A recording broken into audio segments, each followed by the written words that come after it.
In a small neighborhood, a beautiful woman named Akila moved in one day, captivating all the men's attention. They would stare as she walked by.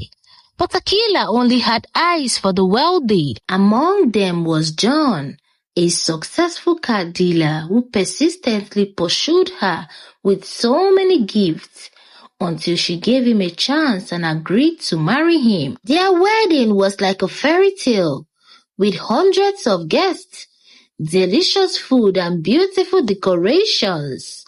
After the wedding, they moved into a grand house with a big garden. Akila lived like a queen, with John spoiling her with luxury cars, clothes and jewels. She changed cars every month, demanding a new one every 30 days, and John happily provided. Akila's wardrobe was like a supermarket, filled with clothes, handbags, luxury shoes, and accessories from top to bottom. John never complained even when she spent his money unnecessarily. Akila would drive around showing off her new cars and beautiful clothes, provoking envy among the other wives. People stared, wishing they had her life.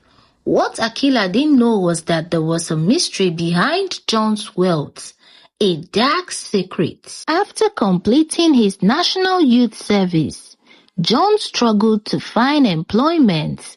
He wrote to so many companies, but no one called him for an interview. One day, he entered a barber's shop, offering to learn. The owner accepted, and John quickly mastered the skill, attracting customers who waited for his magical hands. One day, an elderly man named Alhaji Salami came to cut his hair.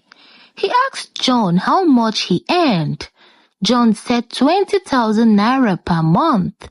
Salami laughed and said, "That's poor pay."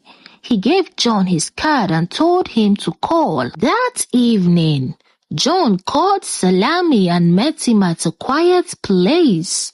Salami promised to make John rich, but warned him to follow instructions without questions.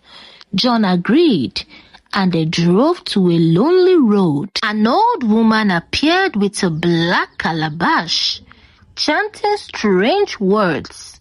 John felt scared, but Salami warned him to keep quiet. After chanting, the old woman said, "You will start having money from this very night. But to keep your wealth, you must lick a woman's menstrual blood every month, and whoever you marry will never have children." John was horrified but couldn't escape. The old woman's words haunted him. "If you live, you die." John returned home, feeling trapped, crying silently, and that was how he became rich, and he started licking. Every month, he would visit several universities, giving huge amounts of money to young ladies, asking them to steal sanitary pads and bring to him, and they would do just that, sneaking around different hostels, stealing pads and delivering it to John. But after he married Akila, he started getting all his supplies from her. Before we proceed, please subscribe to this YouTube channel. If you love my stories, you definitely love the stories on this channel. They are so captivating. Let me give you a hint. One of my favorites is The Girl with the Magical Tears. Oh my God, this story will keep you hooked. You can also access this page through the link on my bio. So just engage with their post, subscribe. Let's go. As Akila's monthly visitor arrived, John monitored her, cooking and caring for her. He would secretly add a substance to her drink, making her sleep deeply and bleed heavily. He would then place a white cloth and some parts underneath her, and after some minutes, he would remove them and lick it. This ritual continued for a very long time. Akila enjoyed her luxurious lifestyle, unconcerned about having children. However, one day, While she was about entering a salon, she overheard some women discussing about her childlessness.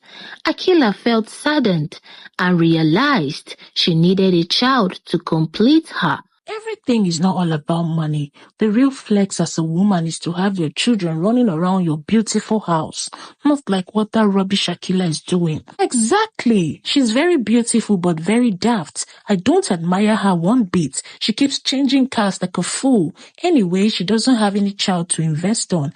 She just looks like a very sick person, a very rubbish woman with nonsense behavior. And she's extremely jobless, so jobless, always driving around. Anywhere you go, you will see that woman driving around buying unnecessary things. I detest her so much. Later that evening, she shared her feelings with John, telling him that she was ready to have children and that they should both visit the hospital and find out what was wrong.